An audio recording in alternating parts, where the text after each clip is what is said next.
Okay, it's live. We're good. I'm Bradley Thomas with The Art of Changing Your Life, and this is the Take Your Road to Freedom Summit. And today, my guest is Mr. Scott Eddy, and he is a social media influencer, public speaker, and serial entrepreneur. And his latest project is being the global brand ambassador for Zipkick. Welcome. How are you, man? How's it going, Bradley? I'm doing good. I'm doing good. I'm in the jungle, as you can see, also known as the basement. Be And careful on that thing. yeah, let me know. I joke with almost all the interviews. Let me know if some monkeys come across there and want to get me. I'm putting this all together because I want to help other people find their purpose. Because I think once you know your purpose, you can make decisions faster, grow your business faster, do everything better in your life. So with that being said, you have a unique perspective on living your life, and you've built a business and a brand around it. Can you kind of dive into your story and tell people, what it's all about? Well, my story started you know, very textbook for the American lifestyle. I grew up with one sister. My father was a police officer. I never wanted to do anything in my life other than to be a cop. I drove around in a police car. I got all excited when the sirens came on. All little kids, like it was the greatest thing in the world. So uh, my whole life turned upside down when I was 3 weeks before I graduated high school. I just turned 18. Yeah. My father was killed in the line of duty in a plane crash, and it really changed my perspective on everything. And I decided not to be a cop anymore, and I really didn't know what I wanted to do because my whole life focus was geared towards that. The one thing I did know is I didn't want to go to school anymore. I think that the formal education, unless you're going to be a doctor or a lawyer or something like that, is absolutely useless. Once you learn the basics, I just don't see any reason to move on. So I ended up going to some orientation at a stock brokerage firm, and I took it, and it Yeah. was the only job I've ever had. And I learned two very essential skills. I learned how to sell anything to anyone, and I learned how to become a stranger's best friend in 30 seconds. Because if you didn't do that when you were Hmm. selling stocks, you got no paycheck, and you didn't eat. So you didn't really have a choice. Yeah, Um, you weren't going to do it.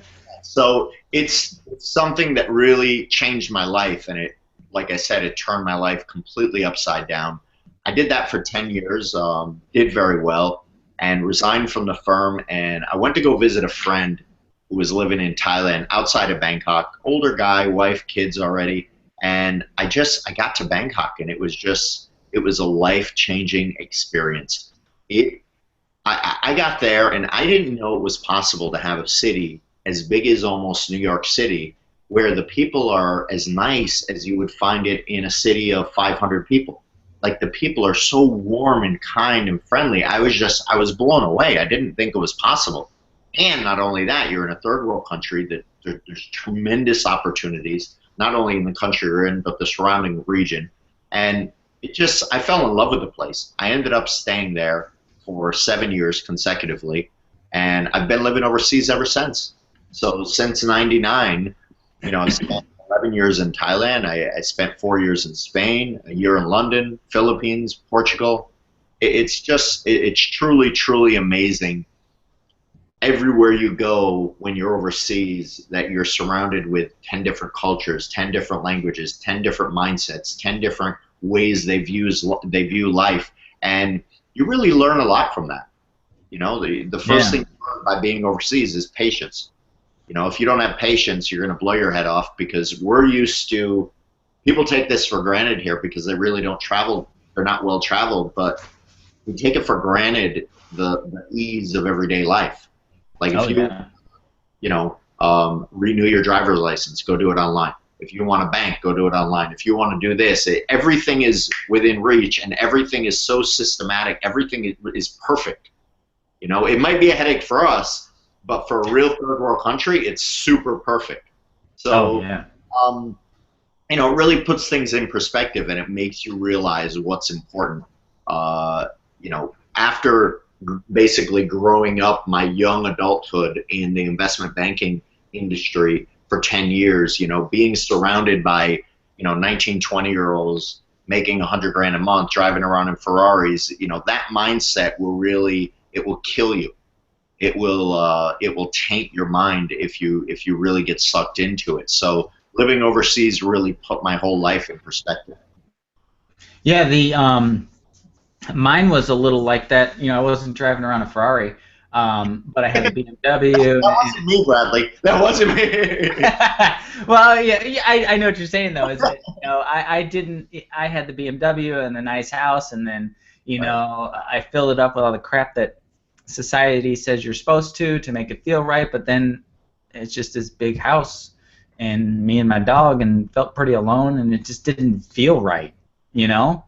Um, so how did you transition from what you?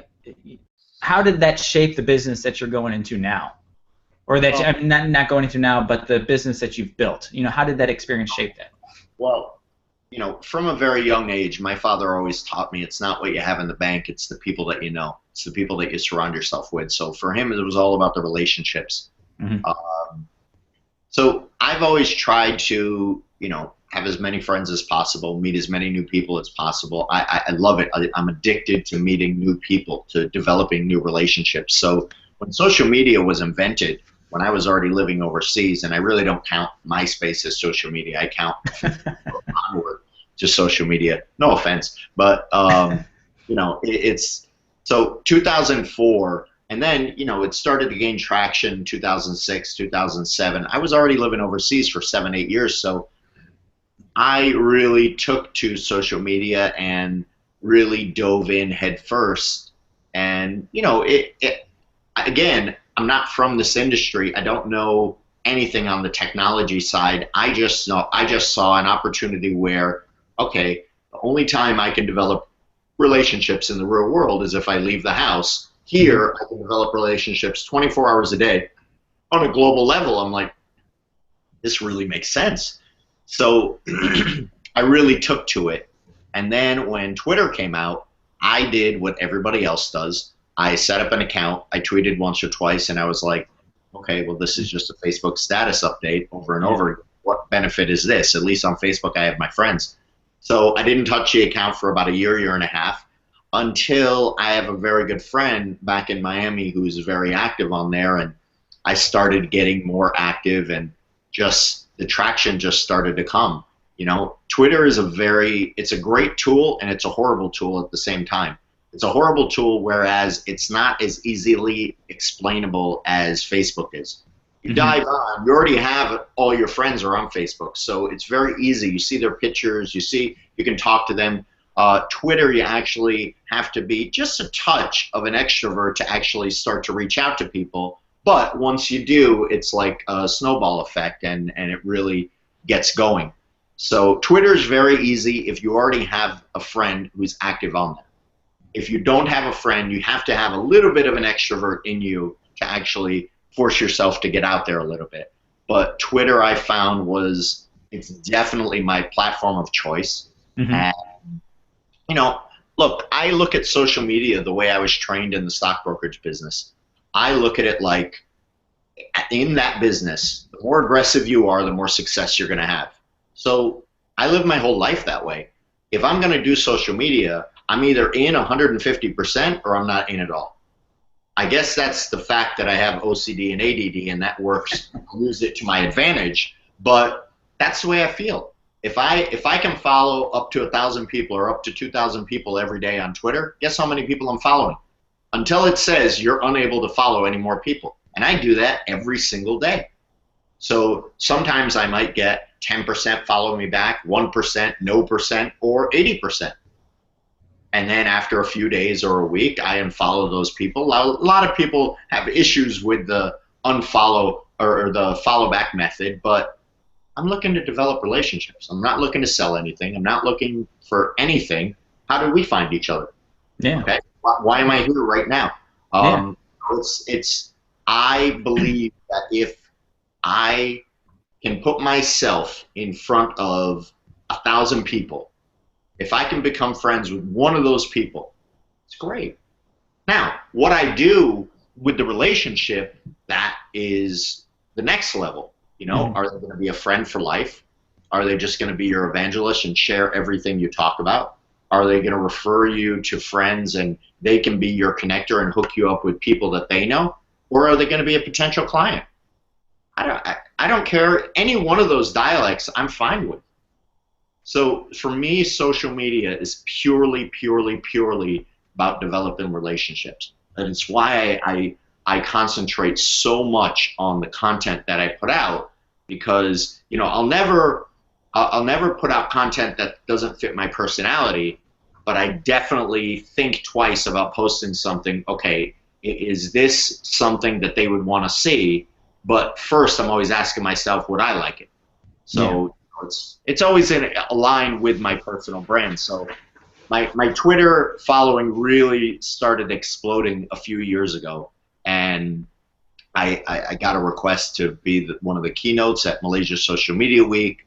You know, when things happen in Thailand, I was always their man on the floor. Like during the protests, I was on Bloomberg and, you know, in the New York Times and things like that. So then you start getting recognition, and then the brands start approaching you, and people start approaching you, asking you to do things for them, do campaigns, push this out for me. So after a while, I set up a digital agency and then funneled all the clients through. I put together a very good team. These people were way smarter than me, and it really started to steamroll. So there, you know, my personal brand was actually in development for the past 4 years.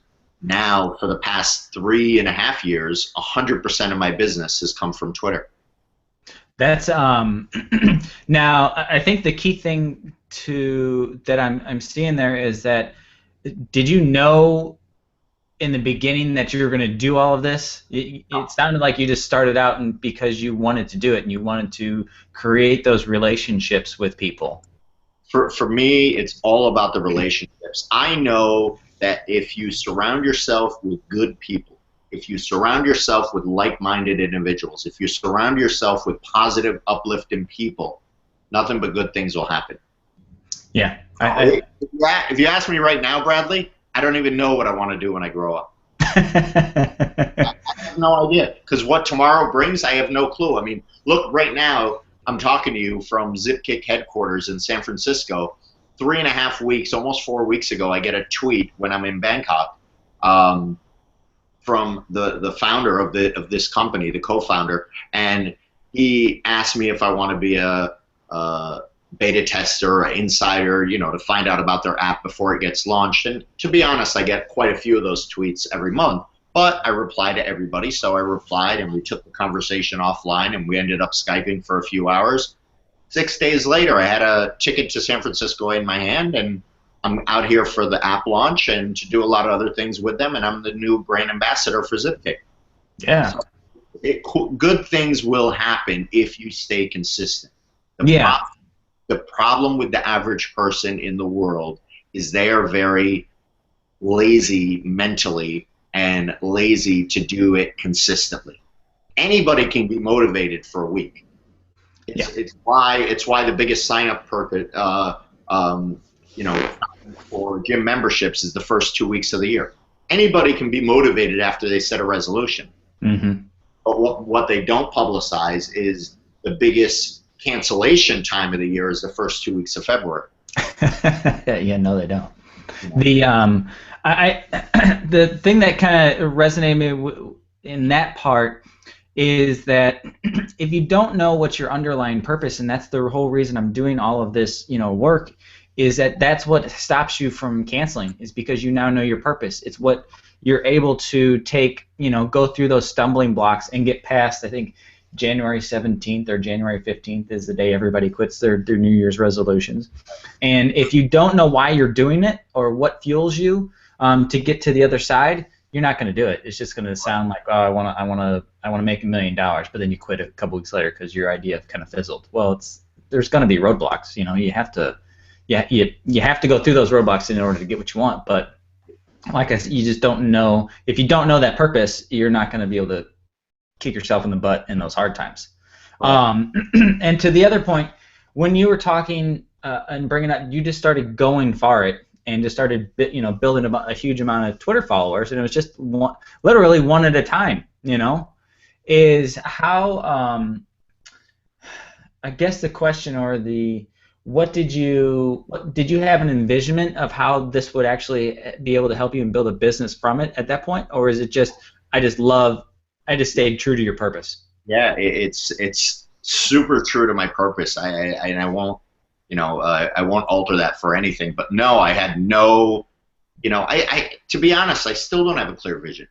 I mean, good things are happening. I'm getting speaking engagements, and I'm doing certain campaigns, and I'm working with a few different brands, and like this Zipkick thing happened. But I still don't know. I don't know what 6 months down the road is going to bring me. But what I do know is if I keep doing what I'm doing, if I keep being aggressive, nothing but good things will happen. That's one thing I know for sure. Yeah, I think that's a really good point because a lot of people think they have to have they have to have it all figured out before they even make a move. And what you're saying is you don't just do what you really want to do, and surround yourself with the right people, and things will start happening from that point. Now, having said that, Brad, I mean, there's ups and downs behind the scenes, as with any business. Yeah. It's not all fun and games. I mean, yeah, you're going to post the good times on Facebook, but you're not going to post the depressed times and the hard times. And behind the scenes, the reality of life is you have to survive. You have to make money. You have to pay your bills. You can't tell your landlord or the mortgage company, hey, I'm building my personal brand. I'll get you in 4 years. Yeah, that would be great. So yeah. you have to sort of work 2 full-time jobs. You have to find a way to hustle, and that's the key word of this whole talk that we're doing right now is you got to be a hustler. So you got to find a way to hustle and do whatever it takes. For me, it's social media campaigns, it's doing brand strategies, it's doing consulting with entrepreneurs and startups. But it wasn't always that glorious. It's there were hard times, there were good times, but now it's like a snowball. Now things are getting very, very good, very, very fast. But it didn't happen overnight. It took 4 years to get here, and it took 10 years before that, and it's your life journey. That's how long it takes. How long does it take? I'm 43 years old. It took 43 years. Yeah. Because everything that I do, I practice. Like, social media etiquette is one of the biggest problems out there today. You get people, I like to use the saying, and I truly believe this, if it doesn't make sense in the real world, it's not going to make sense in the digital world. In other words, if you grew up and your mother taught you to say please and thank you, why wouldn't you do it in the digital world? It's no different. They're still humans. You just haven't. So, and I look at that and I think about that before I do anything. So it goes a long ways as well. Yeah, I tried to do that as well. Like, just before, this interview, I made sure to write the other speakers that are on the summit, a nice little thank you for participating because they took time out of their business, to speak on this behalf, and it's just important for me to express my thanks and gratitude for them helping out, and I'll do the same thing for you after this. It's one of the things. You're just staying true to who you are and who you're raised, and you should express that, digitally as well. What are some of the, besides I guess that general one, that makes me think of, I'm not huge on Twitter. I need to spend more time on it, and that will all come. But I'm just listening to my coach's advice of just focus on one thing and be really good at that for now, and then eventually, I'll focus on Twitter and get better at that. What is some good advice, I guess either Facebook or Twitter, especially Twitter for you, that is just good to help increase their followers, to be able to build their brand around Twitter? Is there something you can, talk about that? Yeah, I mean, the problem is most companies or people or whatever it is, in my opinion, they're all the same because it's at the end of the day, there's a human on the other side of the computer controlling it. So whoever you are, the problem is most people just get on there and post content, and they wonder why they haven't moved from 150 followers for the past 6 months or a month or 2 years. Well, I asked them, I said, well, how many people are you following every day? And they say, well, not really that many, or 5 or 10 a week or something like that. It's sort of like getting dressed up, looking great, going to a party, standing at the bar and not talking to anybody. Unless you're this insane knockout woman, who's going to come up to you and talk to you? Like, and even if so, what kind of people are you going to get? You have to be aggressive and go out there and jump in conversations and go out there and follow the right people. Twitter is the easiest thing in the world because it's the only platform that you can build unlimited without any cost. The only cost is your time, which I know is valued, but if you value what you're doing, you got to invest the time. But it's the only thing, it's the only platform out there. You know, Instagram, you're very limited. It's a great platform, and I do very well on there. Facebook is insanely limited. You know, they just want money. You know, I have 22,000 fans on my fan page. If I don't push something out with a monetary value behind it, I'll be lucky if I get 20 likes. And it just, the algorithm works against you. They don't, they're not a friendly platform for stuff like that. But I know if I tweet something out, guess how many people are following it? Guess how many eyeballs it gets in front of? Anybody who's online at that moment. And then anybody who comes online later, if they don't have a lot of followers, they're still going to see the tweet. Mm-hmm. You know, I get retweets all the time from stuff a month ago, 2 weeks ago, 4 days ago. It's crazy. So, you know, you can go to the search in Twitter and enter, say you're opening up fitness or personal trainer. You know, put in the keywords and search. Not top tweets, but all tweets. You can get live feeds of everybody who's talking about personal training. So, you know, why not jump in those conversations? Why not follow those people? Why not? I mean, there's so many tools outside of Twitter that you can use. You know, I'm a big Managed Flitter user. The only thing I use a tool, an actual outside resource for is to unfollow people. Everything I do is by hand because I think it just gives me much more control. I like to really investigate who I'm following. I like to look at their Twitter stream. I like to look at their profile. I like to see who they are. Mm-hmm. So, you know, but there's lots of stuff out there. I love the platform Managed Flitter, and you can go on there with keywords. You can go on there and really, really dissect who you want to follow. But, I mean, you don't even need a tool. You just use the Twitter search is an absolute goldmine, and nobody uses it to its potential. I shouldn't say nobody, but most people don't use it to their potential, to its potential. You know, like if you're getting involved with, you know, car dealership, if you're starting a car dealership, you know, everybody drives. So search for local businesses that are active on Twitter in your city.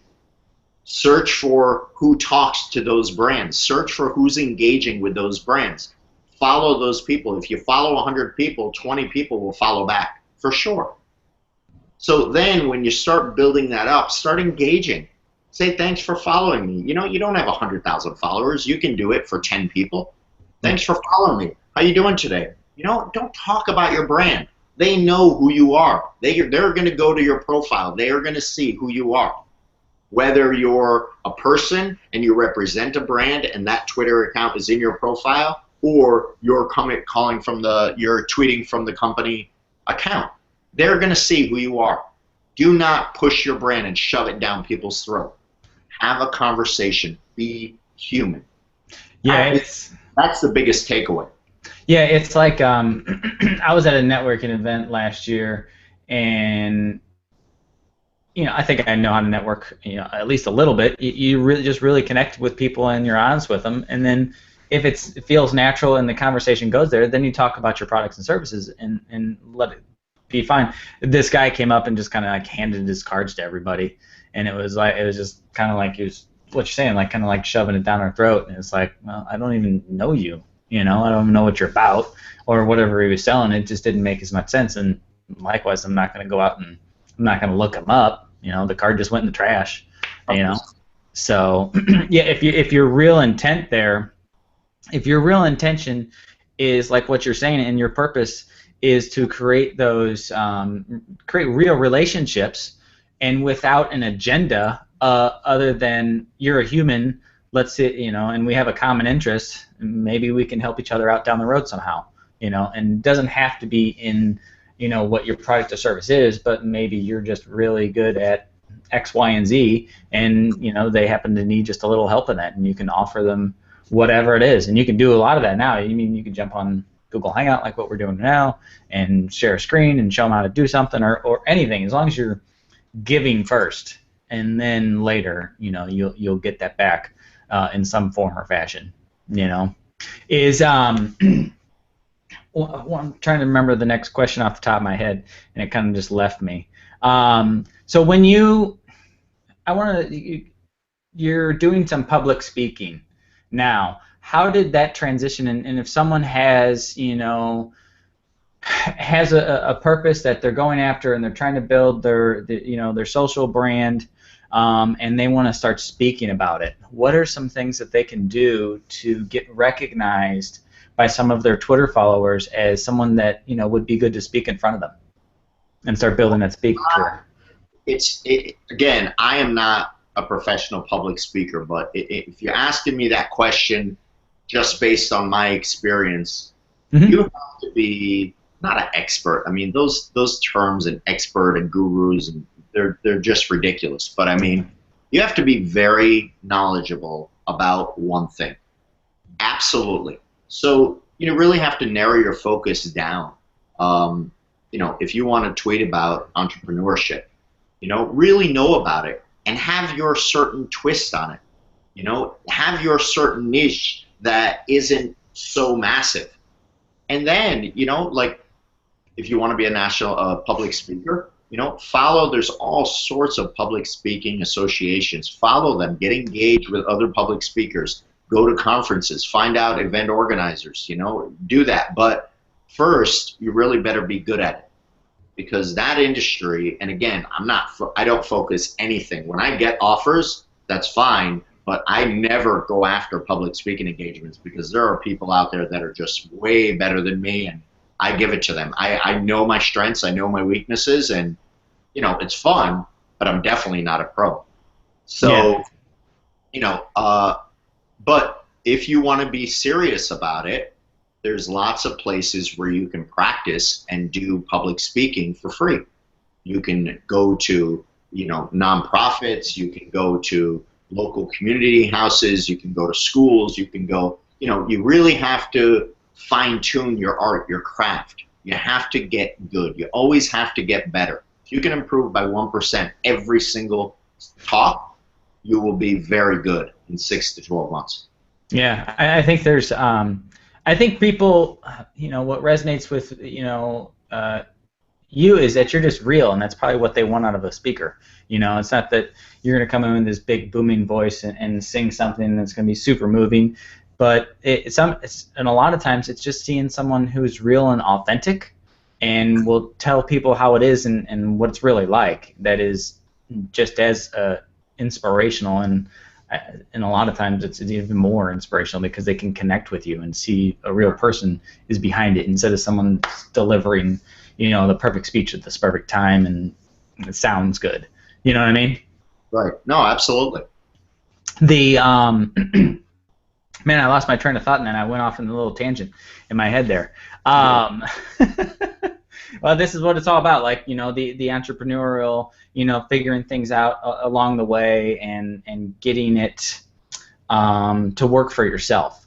How has that worked? It seems like it's worked really well. How have you stayed true to remind yourself of your purpose so that everything still resonates. Because I think you can start going down your path, and then you can have a lot of opportunities, especially when things start to happen. How have you stayed true to your purpose of building real relationships? Because there's probably been some opportunities that have come up that could have taken you down a different path or whatever.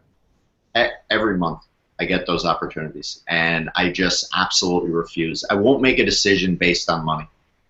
I get offers 2, 3 times a month for people that just want me to promo their stuff on Twitter. Sometimes it's quite a lot of money, but I won't sell out. And I don't mean sell out because you're not selling out. You built it up for a purpose. So if you want to monetize it, you're not really selling out as long as it's aligned with your purpose. But I just have a real, my mindset. I just won't use my social media for things like that. I use it for building relationships. If the right thing comes along, I have no problem. Like this thing with Zipkick, it's this opportunity came along, and I talked about Zipkick all the time on my timeline and in my tweets, and I tweet about them, and I wear the shirt, things like that. But I'm not shoving things down people's throat. It's about travel. They're actually solving a big problem in the travel booking industry, so it's actually going to help people. So, if you want to use it, that's fine. If you don't, again, that's fine.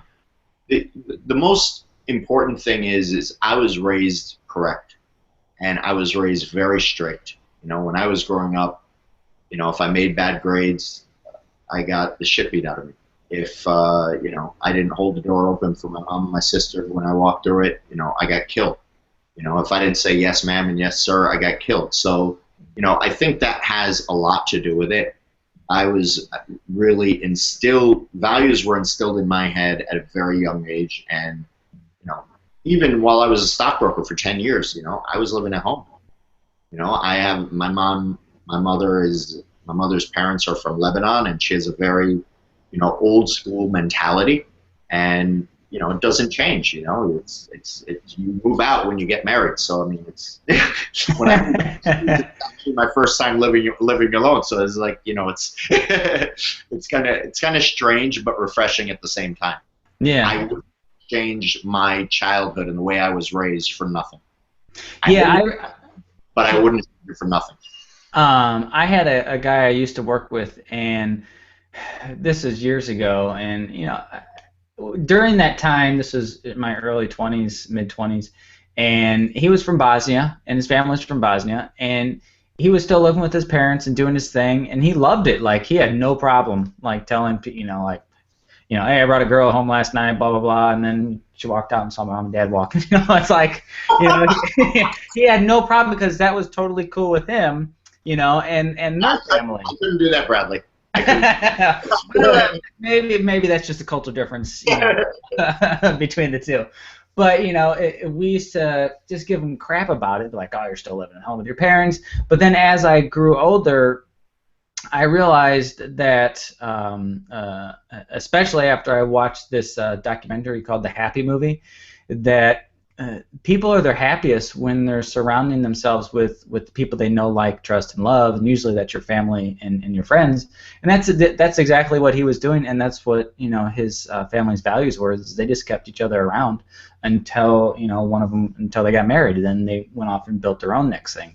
And I for whatever reason, it may be a tiny bit off topic, but it still feels resonant that you should surround yourself with the people like, and trust, especially people who are doing the things that you really want. And if that means staying home with your family for a little bit, I think that's totally fine. 100%.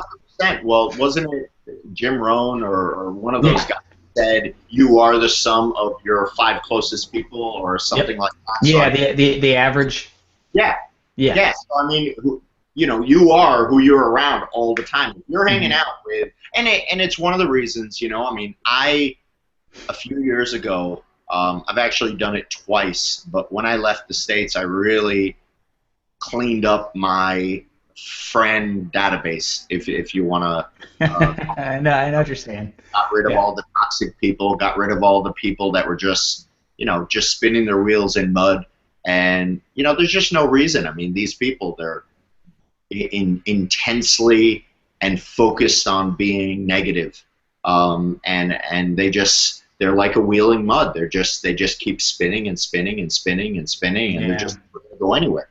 Yep. You know, it's other people that just they're the ultimate pessimists, and they're focused on that, and they're really dedicated to like seeing the worst in everything.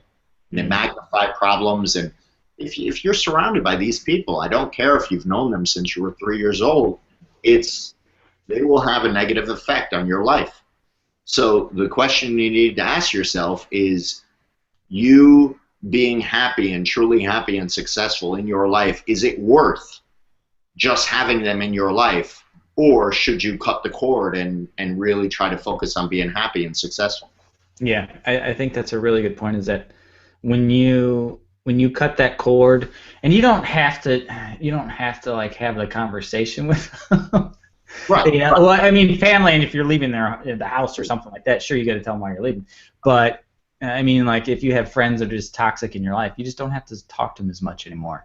And they might just be occasional friends, or they become more like acquaintances, or just like old friends that you just don't hang out with as much, and you just don't reach out to them, And then you start bringing in other people that you want to be like and be more like. And the thing you can do with social media is you can start doing that virtually, and Yes. you can start, like, whenever I make it out, if I ever make out to San Francisco, love to go grab coffee with you and, grab beer and dinner, whatever. But just starting, virtually, you can start to create some really cool relationships with people. And then as life happens, you might meet them in real person.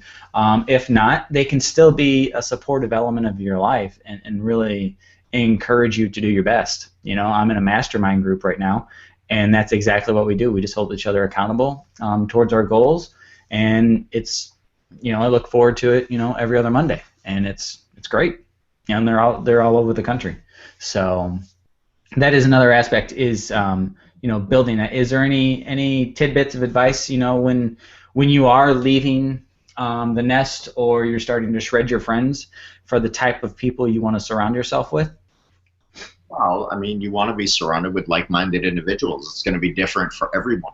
Do you aspire to be an author? Do you aspire to be, are you in technology? Are you an entrepreneur? Are you, it's going to be a different answer for every single person.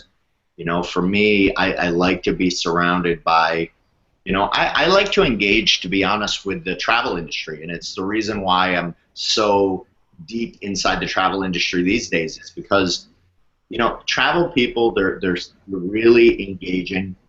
They really have an open mind compared to the rest of the world, because they've been to so many countries, so many different cultures. They have a lot more patience than the average person. And not only that, if I'm friends, and I'm friends with quite a few travel bloggers that I talk with on a daily basis, and people in the tourism industry, these people, they visit sometimes 5, 10, 15, 20 countries a year, which means they're not there for an overnight stay. They're there for a couple weeks or a month, which means they're making friends there, which means they're connected to people in 5 or 10, 15 different countries every year, which means if they're sharing my information, I am getting that global reach like that. So that is my biggest shortcut. Not only have I made some amazing, amazing friends, and these people are just truly some of the closest friends I have in the world, but instantly I have a global network that is so strong, so engaging, it's ridiculous. Any brand would pay monster money just to get 5 minutes of my network. Yeah, yeah, they probably would. And you see it. You said you see it every month. You see offers and things come in that you just have to refuse, or for whatever. So we're kind of winding down here. In the whole entrepreneurial space, and kind of summing it all up. What is one big piece or little piece of advice? Sometimes little piece of advice turn into something really big, that you can kind of leave people with when going after their purpose and passion, and trying to build something that they love, and start making money from it. I'll just magnify what we were already talking about as far as toxic people. being around you. You can be the most motivated person in the world, 6 months, every day, going balls to the wall, every single day, 15 hours a day, hustling. It only takes one person to bring all that to a crashing halt. So the most important thing that you can possibly do is to keep your circle tight. Absolutely keep your circle tight. Make sure you cleanse your, just like I cleanse my, my Twitter list of the most important things to me, because that's what I follow. So I cleanse those on a daily basis. I get rid of dead weight. I get rid of people that don't put out content. I get rid of people that, change their face to an egghead. I just get rid of the nonsense, and I really cleanse it, and I add and remove every single day to most of my lists. That's what you got to do in real life. Again, the digital life and the real life, it's the same. Yeah. You really have to, keep your circle tight, keep your circle cleansed, and you'll go far. If you have that enthusiasm, if you have that, optimistic, unstoppable, motivated mindset, nothing can stop you. Yeah, you just have to keep pushing after it and keep going through it. So, you're working with Zipkick now. Why don't you briefly tell people what exactly is Zipkick, and other ways people can connect with you? Yeah, well, Zipkick is very, very unique. They have a patent pending technology that really personalizes travel search and ultimately travel booking. The app is going to launch probably in anywhere from 3 to 5 weeks. We're just working out all the kinks, and it really simplifies the whole process. It's not, Expedia or Kayak or something like that, where every time you check in, you got to tick 100 boxes, and then you get 3,000 results, and then you got to pick out of the 3,000 results, and you end up picking something that they suggest just because the hotel's paying them more, so it's up at the top. And it's a horrible, horrible, huge industry. But it's really the search part is really done on an unprofessional basis. And Zipkick is really set up to turn the whole travel booking industry upside down. It's a very simple search, whereas as soon as you search for something, you check in one time, you personalize it, then every time you use it, all you're doing is entering your dates. You get 5 simple results on your screen. Whichever one you don't like, you swipe it off the screen and it gets replaced. So you always have 5 results on your screen. There's no scroll bars. I don't want to give too much away because I'm not. I can't get too deep in the technology because technology is not my thing. Mm-hmm. It's mine, and I don't focus on it. But the app will be out soon. If you want to download it so you're kept up to date on all the release dates, go to zipkick.com and sign up for it. You can track my movements at mrscotteddy.com and tweet to me at Mr. Scott Eddy. And I talk to everybody. So yeah, that's how I found you. for sure, you will get an answer. Yeah. If you tweet to me. Yeah, well, I appreciate it. I encourage you guys to go check out, mrscotteddy.com. He does reply. You were super busy, and it took you a couple weeks, but you did honestly reply and said you were interested in helping me out. So, again, I thank you. Check out Zipkick. I think you have to sign up for a beta account or something right now, but the idea sounds really cool of really simplifying all the travel. Like, it sounds right up my alley, so I'm excited for whenever that comes out, because in the next couple of years I'll be traveling a lot more, maybe actually be in the jungle doing one of these at some point. If they have Wi-Fi, I don't know. If they do. Yeah, exactly. So yeah, thank you very much, man. I really appreciate it, and have yourself an awesome day. You too.